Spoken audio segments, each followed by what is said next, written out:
This is Chasing the Horizon, a podcast by, for, and about motorcyclists.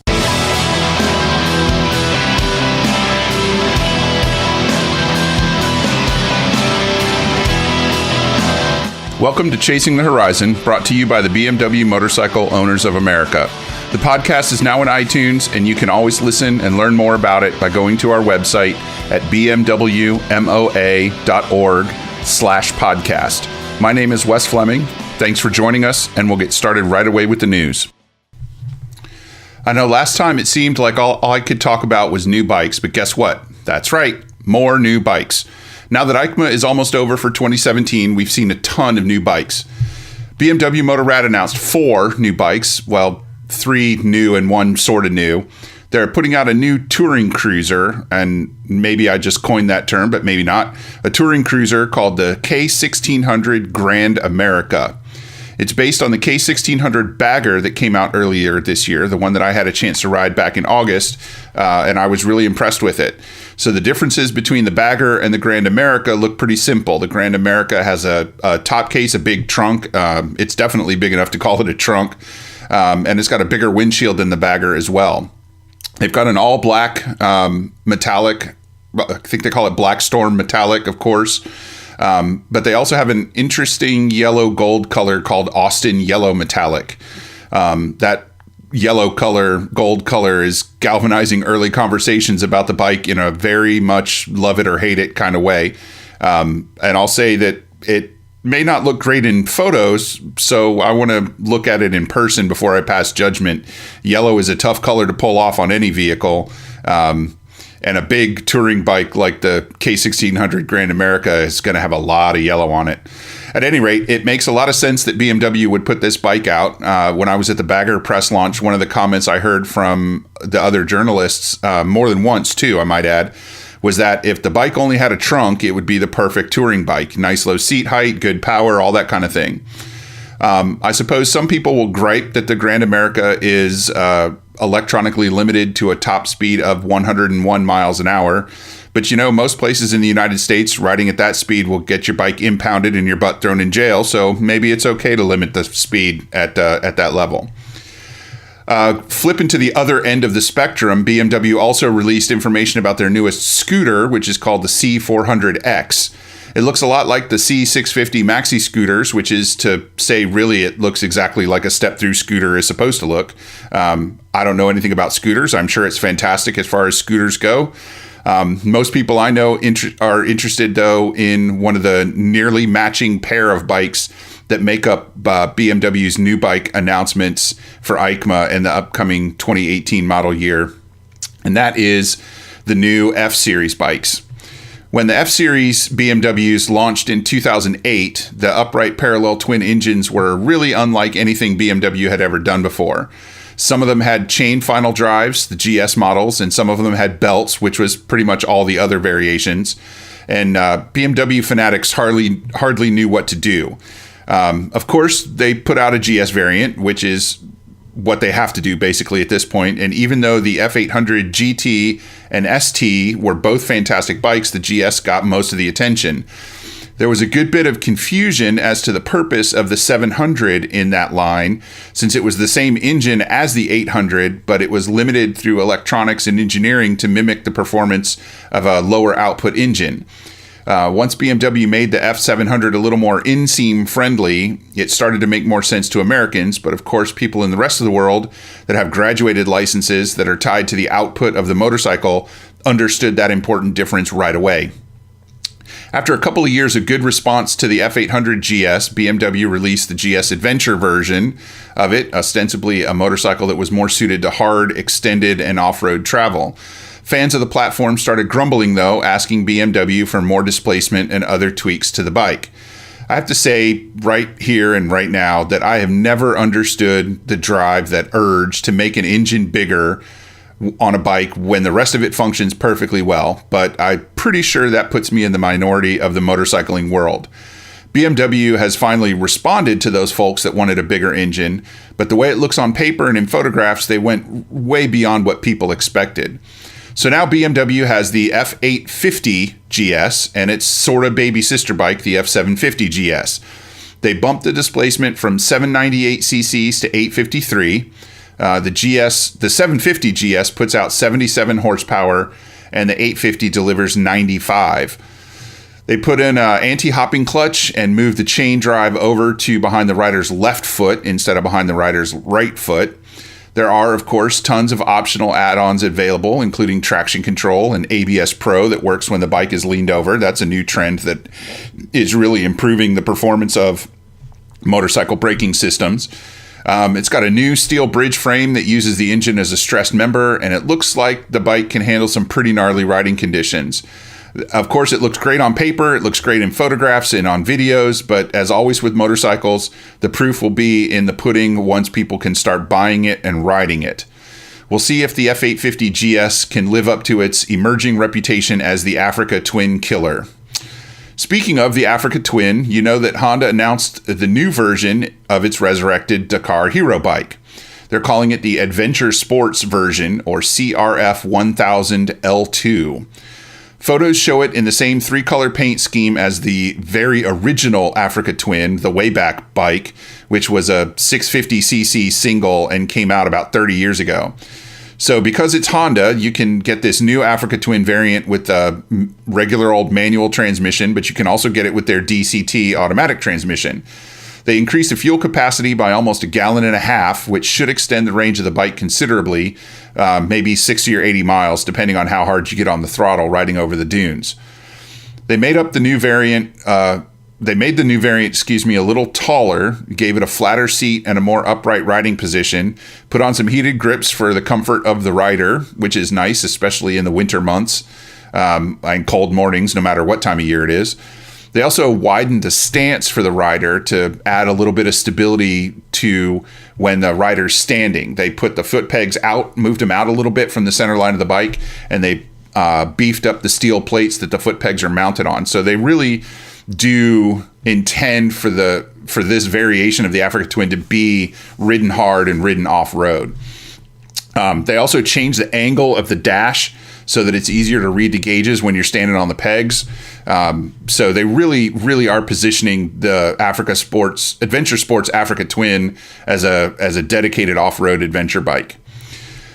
Be sure to check out the November 7th issue of Cycle News. It's issue number 44 to see photos of this new Africa Twin, as well as a bunch of photos and write-ups on 3 brand new Ducatis, the Monster 821, the Panigale V4, which is a brand new platform for Ducati. And interestingly enough, there have been pictures circulating around the internet of Ducati platform at EICMA where somebody either knocked over or dropped one of these brand new Panigales that are worth, tens of thousands of dollars. You hate to schadenfreude and laugh at Ducati for their misfortune, but the looks on the faces of the people in the photos are just hysterical. I mean, they're just horrified and all that. Anyways, Ducati's also got new Multistrada 1260 and a new Scrambler 1100 that are also in the pages of Cycle News. It occurs to me that we've been talking a lot about European and Asian bikes this episode and the last one too. And let's talk about American bikes for a little bit because, of course, there are American marks showing bikes at EICMA.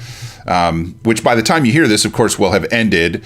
But it was all the big news last week, the last 2 weeks, as all the marks around the world started releasing their bikes. Indian, who has taken the occasion of the world's preeminent motorcycle show here to completely wow the crowd by unveiling its concept bike that is based on their built from the ground up flat track racer, the FTR 750. Indian unveiled an FTR 1200 Custom. It's a high-piped scrambler-style bike that looks a lot like their flat track race bike, that race bike that dominated the American Flat Track Series by taking the top 3 slots of the championship in 2017. The FTR 1200 is built around Indian's standard 1133cc V-twin engine, the one that's in the Scout, the same engine that's in the Scout. The 1200 Custom's wheelbase is a full 7 inches shorter than their regular Scout. and it's about 60 inches long, which puts it on par with Triumph's Bobber and BMW's R19. So that can kind of give you an idea about how long the bike is, which is not terribly long. 60 inches is 5 feet or so, I guess. I have to do that math in my head, and because we're on standard, dividing by 12 is more difficult than dividing by 10. The prototype on display at EICMA sports carbon fiber body panels, so there's basically no way those will make it to a production model. But even still, I wouldn't be terribly surprised to see the weight stay under 500 pounds if they move it to production. It's got a 2.2 gallon tank, so you won't be riding very far, but I'm betting you'll be able to get to the next gas station well before any of your friends have even managed to get their bikes on the road from the last stop. The really exciting thing about this development from Indian isn't that they're trying to cash in on their flat track success. That's a no-brainer. You have to do that. The real exciting thing about this is that they've made a bike that isn't a full-on feet-forward cruiser that looks like it could really move straight to a production model. If they can put the FTR 1200 into production and manage to sell it in decent enough numbers, we could be looking at the first in the series of bikes from Indian that could someday include sport bikes, sport touring bikes, and I dare say maybe even an adventure bike. That liquid-cooled V-twin from the Scout is a solid engine, and it certainly has the power and the versatility to go into just about any style of bike. There are lots of manufacturers out there, not just Ducati, putting V-twin engine in bikes that aren't cruisers. So here's to hoping Indian will join them soon and in a big way. Now, of course, Indian isn't the only American marque with a new bike. Harley-Davidson's new Sport Glide should be filtering into dealerships by the time you hear this podcast in November 2017. They're calling it a city cruiser with touring attributes. The Sport Glide is built around the well-reviewed, well-respected Milwaukee 8 engine, which is about 107 cubic inches, and that's, let's see, I wrote it down, 1,753 cc's. Harley claims that it puts out 108 pound-feet of torque. That's a big engine. That's a lot of low-down power. Photos and descriptions of the bike put it somewhere between the Sportster and the Electroglide, right? It's neither completely stripped down like a Sportster, nor is it a full-on 950-pound full-dress touring machine like the Electroglide. Dave Latz, who is the senior product manager for Harley, said, quote, "We wanted to offer people a touring motorcycle that isn't intimidating." And I think they hit that right where they wanted to. The Sport Glide doesn't look like a massive bike, but it looks like it can handle light touring duties. There aren't a lot of firsts going on with the Sport Glide. It's not a revolutionary bike. It's very much an evolutionary bike for Harley, but it looks solid. It has a detachable windshield. It has detachable side cases. The one first that is being mentioned in some of the articles that I've read is that it has new wheels, which is the first time Harley has made a wheel that's directional, meaning it's meant to rotate one specific direction instead of either direction. Seat height on the Sport Glide, is just under 26 inches, and it's supposed to weigh about 700 pounds, fully fueled, fully oiled, and ready to ride. The Street Glides are being made in Kansas City, where Harley has a plant that employs about 750 people after layoffs last summer eliminated almost 100 jobs. I think Harley's expecting great things from the Street Glide as a middleweight cruiser or touring bike. Even though motorcycle sales are down 7% worldwide and 8% in the USA for Harley, Wall Street is predicting sales of over $1 billion for Harley-Davidson in 2017. And that's despite their Q3 revenues being down almost 12% compared to Q3 of 2016. According to SEC filings, Harley's CEO Matt Levatich recently sold about 19,000 shares of the company, which equates to about 20% of his total holdings, and he made a bit under $1 million on that sale. Since corporate insiders own less than 1% of the shares of the company, it's not really a big deal, but it's always interesting to see corporate officers selling off their stock in the companies they run, or at least I think it's interesting to see. A couple other bits of news before we get on to our discussion this week. World Superbike wrapped up after the last race in Doha, Qatar last weekend. Nobody's surprised that Jonathan Rea won the championship, but I think a few people were surprised by how wide a margin he had over the other riders. Ray managed to rack up 16 wins this season, and he earned 556 points, a record that beats previous record holder Colin Edwards, widely considered one of the greatest WSBK riders ever. Ray finished on the podium in every single race he finished, including one in which another rider crashed in front of him and caused him. He ran right over the rider, dropped his bike, and slid away from it. He managed to run back to his bike, get on the bike, and still finish on the podium in that race. Ray beat second place rider Chaz Davies by 153 points and his Kawasaki teammate Tom Sykes by 183 points.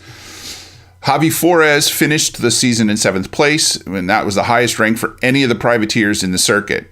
Jordi Torres, who had a rough season riding for Althea on a BMW S1000RR, finished up the season in 9th place. Now, certainly finishing in the top 10 in World Superbike is not shady by any means.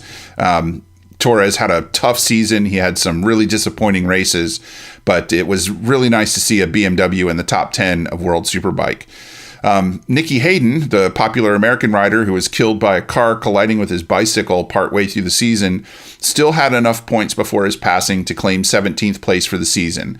It was nice to see his name on the list. Unfortunately, it'd be the last time. But next season, 2018 World Superbike, there's going to be 13 dates, which means 26 races, starting with the last weekend in February for races at Phillip Island Grand Prix in Australia. Thailand, Spain, Italy, the UK, the Netherlands, the Czech Republic, the United States, Portugal, France, and Argentina are all on the calendar before the 2018 season wraps up in Qatar again during the last week of October. Last bit before we move on, Tom White, one of the motorcycle industry's most iconic and beloved figures, died of cancer on November 2nd at his home in Villa Park, California. Tom was a flat track racer in the 70s who started White Brothers Performance Products with his brother Dan. White Brothers turned into an industry powerhouse of a company with revenues that topped $37 million at one point. Tom left behind a wife, 3 children, 3 grandchildren, and a loyal legion of customers and diehard fans. He was honored with a special memorial ride on November 11th at Glen Helen Raceway, and his family held a trackside ceremony there before the ride got underway. Just a few days after Tom died, Malcolm Smith received the Tom White Lifetime Achievement Award during the 33rd W World Vet Motocross Championships. Malcolm and Tom were longtime friends, and Malcolm understandably and emotionally expressed his sorrow over his friend's passing. Tom was able to record a congratulatory message for Malcolm before he died, which no doubt held special meaning for everybody in attendance. Now, that's going to do it for the news for this episode. Thanks to Cycle News for partnering with us on this podcast and providing a good bit of the news that we give you in every episode. Check them out at cyclenews.com and subscribe to their free digital magazine.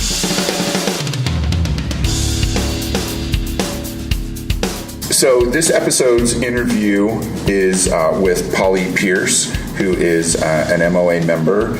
And for our purposes, the reason we brought her in here is because she is helping out testing with new products for a company called MotoChic, which is run by a woman called Deborah Chin. And Deborah, several years ago, decided that there weren't enough bag carrying luggage options that were suitable for women's lifestyles, for the things that women like to carry around with them and the way that women's gear works and the way that women ride and things like that.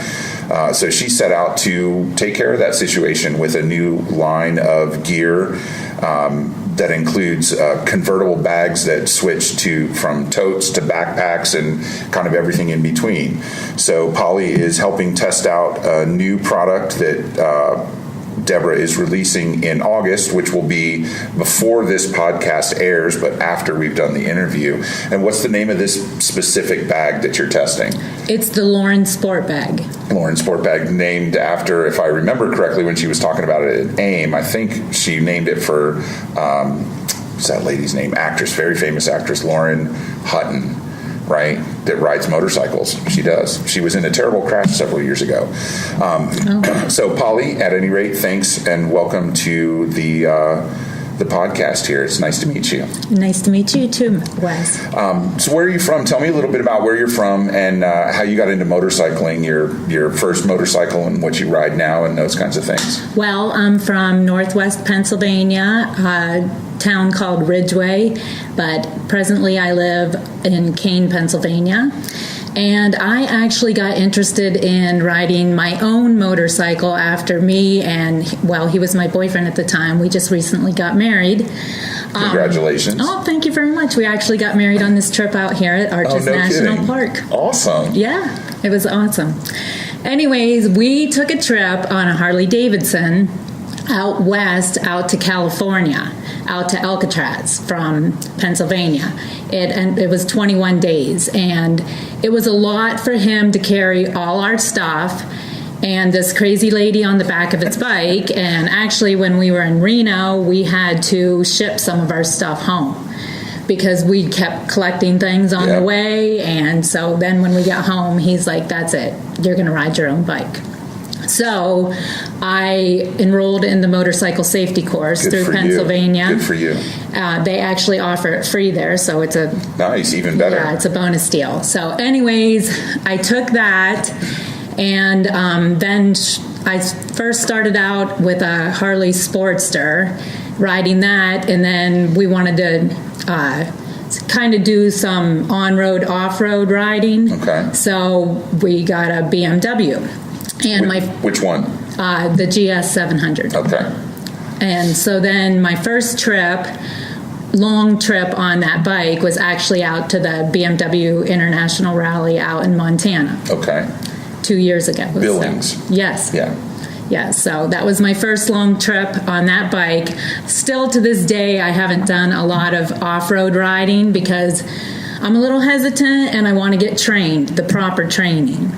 So I haven't done much off-road, but since then, it's just been a couple trips here and there, and then we did ride to Washington, D.C. last year, and that was kind of crazy with all the traffic and that. Yeah, the traffic. I lived in Northern Virginia for a long time, and the traffic is just absolutely insane there. Yeah, it was crazy. So that was last summer, and then, of course, this summer we rode from Pennsylvania out here. We did a total of 2,216 miles to get here. Nice. And here is actually, just as a reminder, we're at the MOA International Rally in Salt Lake City this week.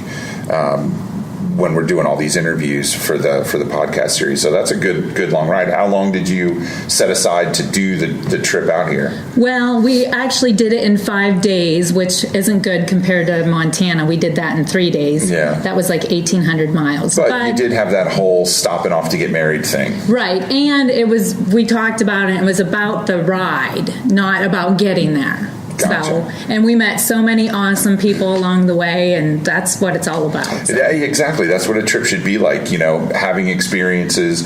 Although I think it will be tough to top getting married on a motorcycle trip. But having experiences, trying out, new places to eat or stay that you are outside of your usual, I'm sure like many of us at home, you kind of go to the same pizza place and you go to the same this and that, so having to just kind of step outside of your normal life is kind of exciting in and of itself. Absolutely. So you talked about having to ship stuff home from a trip, which is actually when I talk to people about trip planning, I always tell them, stop every couple days and mail all your souvenirs home, because you didn't plan for that when you left, right? Because we never plan for that when we leave, right? And you've crammed your saddlebags full of all the stuff you think you're going to need, which is probably more than you're going to need anyways. So I'm a big proponent of mailing stuff home, because I overpack almost every time. Even when I'm not on the motorcycle, I overpack. But I think we all tend to do that. So mailing stuff home is a great idea. So keep doing that as you go along. It's a good idea. So another thing I want to talk to you about especially is the Lauren bag that you've got. And now, of course, nobody listening can see it, but they can go to the MotoChic website. It'll be out by the time this podcast airs. And what's the URL for the website? It's www.motochicgear.com. Okay. So they can go and see pictures of it. But you've been involved in the testing process. I know Deborah sent out 4 or 5 people this summer to test them. So let's talk about the Lauren bag. We can kind of describe it. It looks, the way it's configured right now, it kind of looks like a backpack sword style bag, a little bit smaller than something you might stick a computer in. It's black and gray with some red pops. Those look like waterproof zippers or water-resistant zippers. So kind of talk to us about what your involvement with MotoChic and what the testing process has been like. Well, actually, first of all, I got involved with MotoChic because Deborah Chin was having a contest, and she was looking to get some women together to do the Sisterhood of the Traveling Bag. Gotcha. And we were going to take this bag across the United States and test this bag out. So originally she had planned on having 3 girls do it, but she said that the response was so overwhelming, she picked 5. Nice. So the first girl took it in Canada. She was actually going to drive across Canada, but unfortunately her husband was hurt in a motorcycle accident. That's unfortunate. So she could only ride it around her area up in Vancouver. And then she shipped it on to me, where I rode it from Pennsylvania out to where we are at the BMW rally here in Salt Lake City, Utah. And then I am going to mail it to another girl who lives in Arizona, and she is taking it to the Tail of the Dragon down in North Carolina. So that'll be a nice long trip from Arizona to North Carolina. That's a long journey. Yeah, that'll be good for her. She's actually riding a Ducati. Okay. And the first girl rode a Harley. I'm riding my BMW GS 700. And then after she's done with that, she's shipping it to another girl who's taking it out to Sturgis on her Harley Davidson. Okay. And she's sending it to another girl who's taking it on her trip somewhere around Ohio. I didn't really know the specifics. Well, Ohio's kind of a black hole for motorcycling. My family's from Ohio. I try not to go there too often. So tell me a little bit about the things that you've discovered that you really like about the bag, how it kind of helps you pack your gear and get down the road. Well, the bag's awesome. I actually did a test on it before I took off, and I actually got all my stuff for 3 days packed in this little backpack type deal, which you can wear it like as a shoulder bag. Mm-hmm. There's a quick handle. You can just carry it if you're just in a hurry, or you can hook it up as a backpack. So I could pack my stuff, like girls' stuff, makeup and all that. So That's a lot. Clothes for actually 2 days because I had, was wearing one outfit or whatever. But, a lot of stuff, shoes, suntan lotion, all that I got into this bag. All, an important girl stuff that I would need on, for 3 days of traveling. So that was a bonus deal to be able to fit all that stuff in there. Yeah, and then it's in an easily accessible bag. You don't have to go digging into your saddlebags to get it. Right. Because it seems no matter what, the thing that you need the most and the most quickly has always fallen to the bottom. Right, absolutely. On the low side of the bike. Yep. So you have to unload the whole thing. So this gives you a really good option to just be able to grab what you need very quickly. Well, it's awesome because it actually fits absolutely perfectly in my top pannier. Okay. So I just could lay that right in there, don't have to worry about anything. As we were going in and out of the hotels, grab that bag, I'm good to go for 3 days. So it's almost like a bag liner that you can just pull right out and get on down the road. And it is water resistant, so that's a bonus deal. And like you mentioned, the red pops on it, they're all YKK zippers. And then there's 2 spots on each side, like to hold water bottles or your suntan lotion, whatever you would like. It expands or it tightens up, depending on however you want to wear it. So it has some compression straps on it. Right. And then the inside liner is actually a light motorcycle print. It's like a light gray, and it's got motorcycles on it, so it's so cool looking. Yeah, and that makes it easier to see what's in there, especially in dim lighting. Speaking of seeing what's in there, there's actually a battery-operated light inside of it. No kidding. Yeah, it's so cool. But so if you're riding down the road and it gets to be late at night or whatever, and you need to read a map or whatever, you just hook that light right up and turn it on, and it's like a little string of LED lights across the top of the inside pocket. Yes, absolutely. And it does actually hold a laptop. Okay. I'm not sure exact size measurements, but I have 2 laptops, a larger one and a smaller one, and it fit right in there. But I didn't bring that with me. I brought my iPad. And certainly that pocket's big enough for an iPad. Yeah, it definitely fit my iPad in there, plus a couple other things. But there's tons of pockets, so it makes it for easy. You know, there's a pocket on the outside, so if I want my quick stuff, you know, like my chapstick or my suntan lotion or my wallet, you know, I put that in there. But other things that I didn't need so quickly, I'd put on the inside, you know, for just in casers. Right. Or whatever. And then you can get a couple days worth of clothes in there too. Yeah, absolutely. And how does it, when you, now I know you said that you can fit it inside your top box, but how does it feel when you wear it on your back as a backpack? Oh, it feels awesome. It actually has a strap that hooks around your chest and around your waist. So it's got 2 stabilization straps. So yes. Most bags will only have just one. Yeah, no, it has 2. So then, I mean, I did ride on my motorcycle with the bag on. No problems whatsoever. You know, I didn't have strings blowing everywhere or anything like that. It was absolutely perfect. Awesome. Now, because you're testing what is essentially a pre-production item, you're bound to come up with suggestions for Deborah, or you might find, you know, a zipper doesn't work quite right, or a strap phrase or something like that. How's the process for feedback to Deborah and the MotoChic team work for you guys? Well, Deborah's been completely awesome throughout this whole entire deal. Anytime I had any problem or anything, I could have probably called her, which I never needed to, because I would just send her an email and she would promptly respond back to me. If I had any problems, what I would do is take a picture of it and send it off to her so that she could see what was going on, and then she would forward that to her manufacturer, because like you said, it's not coming out until August, so they want to make sure everything's perfect before the product gets out to the people. Absolutely. And I know I've seen more of her products than just this, and her attention to detail is quite impressive. Oh, absolutely. You know, and she really takes not just motorcycling very seriously, but she takes women in motorcycling very seriously. And it's nice to see somebody who really believes in the role of women in motorcycling and is trying to cater to their needs. Specifically, you know, riding is riding at a certain level, but women tend to have some different concerns. Like you and I were talking earlier, and one of the things that is really important to you is that you can get both of your feet on the ground. Absolutely. Well, that's not just you. Lots of motorcyclists, a very high percentage of motorcyclists think it's very important that when they're stopped, they can get both of their feet on the ground. But unlike me, you're not 6'2" tall.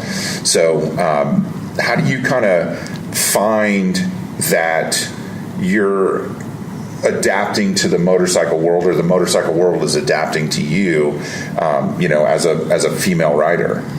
Well, when we did buy that GS, we made sure that it was lowered so that I could actually get my feet on the ground and stuff. But I'm still trying different things out and working different things out just to try to see what fits me good.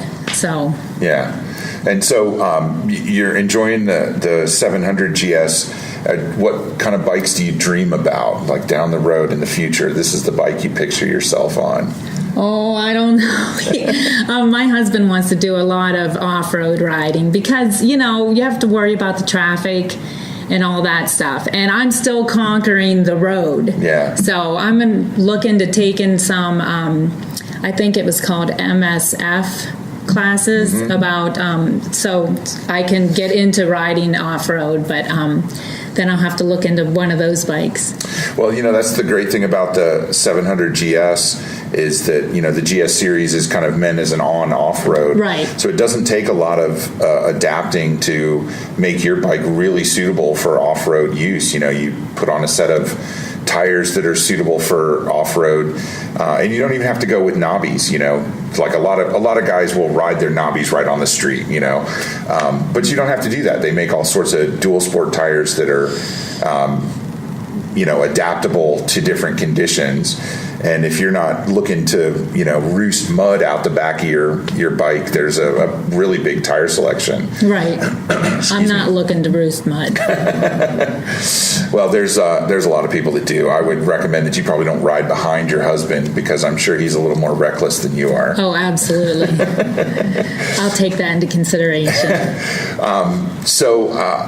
I know that by the time this podcast comes out, it will have already passed. But in August in Pennsylvania, their TourTech is hosting its TourTech East Rally. So you might think about swinging by that to meet some other like-minded people who are into a little bit of off-road. And they have all sorts of different, from people that are just raw recruits to the off-road world, to people who you couldn't keep up with if they paid you money and, shot you out of a cannon. Oh, yeah. Where's that going to be? Near State College somewhere. They rent a big farm.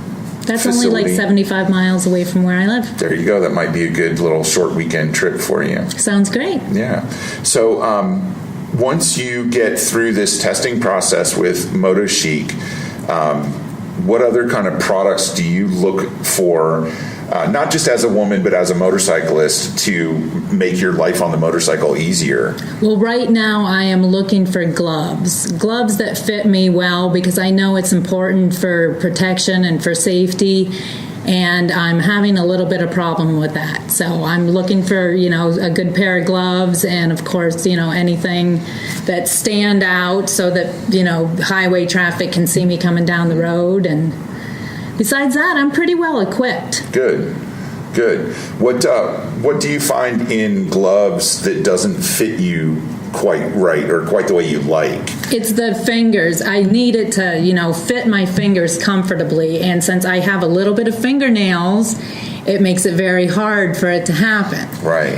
For them to be tight enough and to reach down to, the ends of my fingers. Right, so you feel comfortable and you have good range of motion. Yeah, so it's like a second skin is what I'm looking for. Not something real thick and bulky.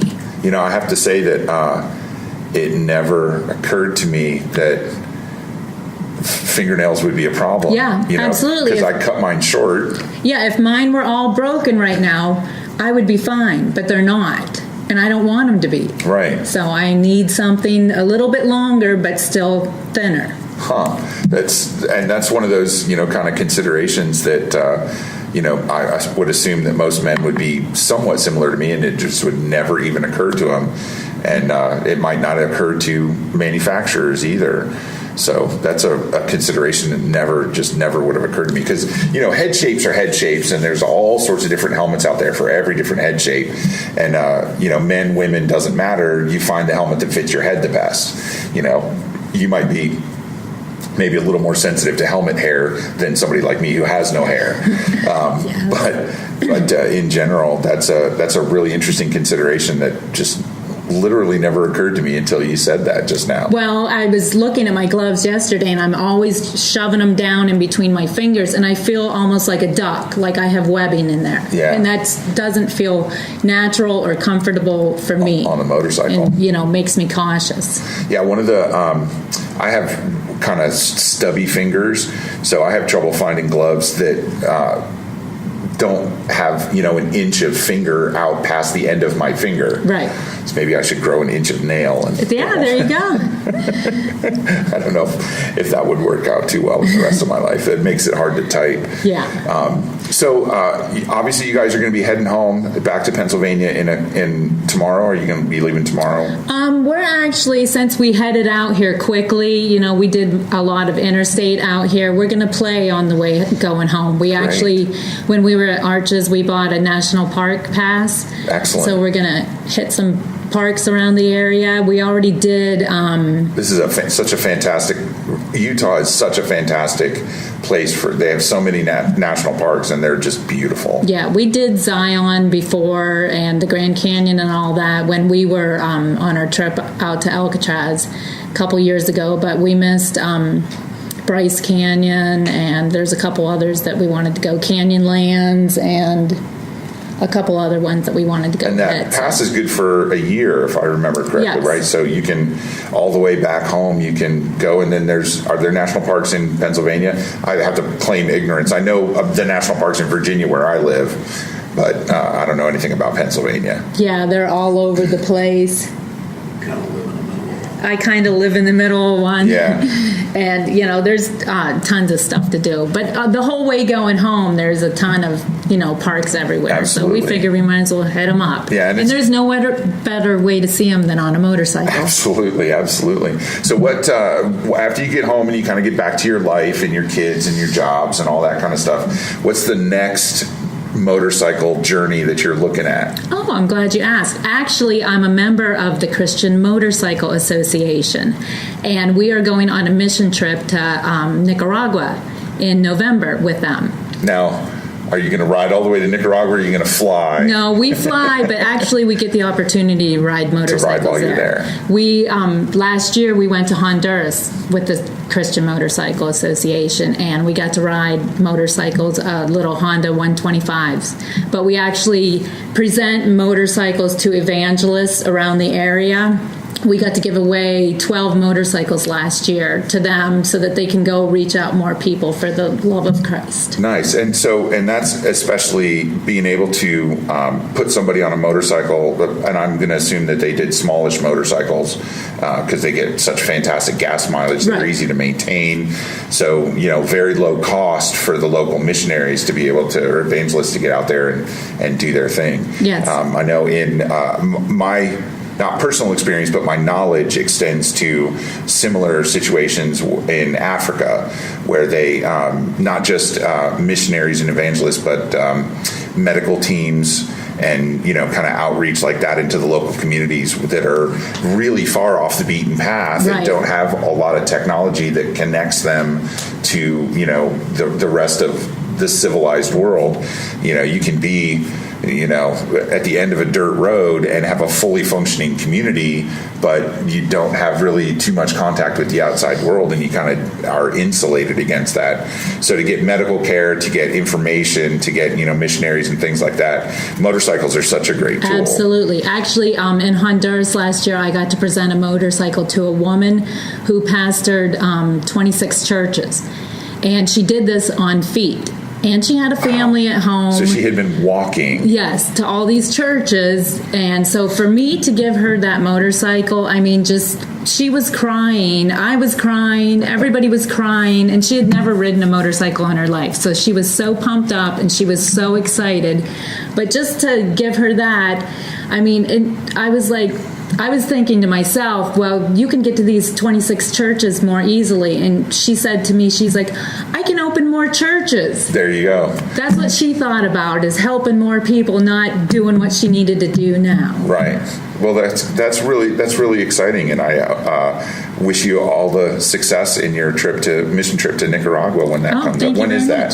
It's November 4th. We'll be going for 10 days. We're going for. Cool. Well, I hope you enjoy that trip. It's been really nice talking to you, Polly. I appreciate you taking time out of your busy weekend to come and chat with us about the MotoChic Lauren bag that you're testing, and a little bit about your experience as a BMW rider. I really appreciate it. It was my pleasure, Wes. What nobody knew when Polly and I sat down to talk back in July was which rider would win the MotoChic process that was testing and promoting the Lauren Sport bag. I reached out to Deborah Chin, who founded MotoChic, and asked her about Polly. She had this to say. It was so hard to choose from among the amazing women who contacted MotoChic about being part of the Sisterhood of the Traveling Bag. I remember Polly was one of the last ladies who wrote in about test driving the Lauren Sport, but I was immediately drawn to her adventurous spirit and positive energy. And she was such a blast to work with throughout the journey. I feel really fortunate to have met Polly. She's such a force of nature and a really special person. And I'm happy to announce that she's now a brand ambassador for MotoChic, so we still get to work together.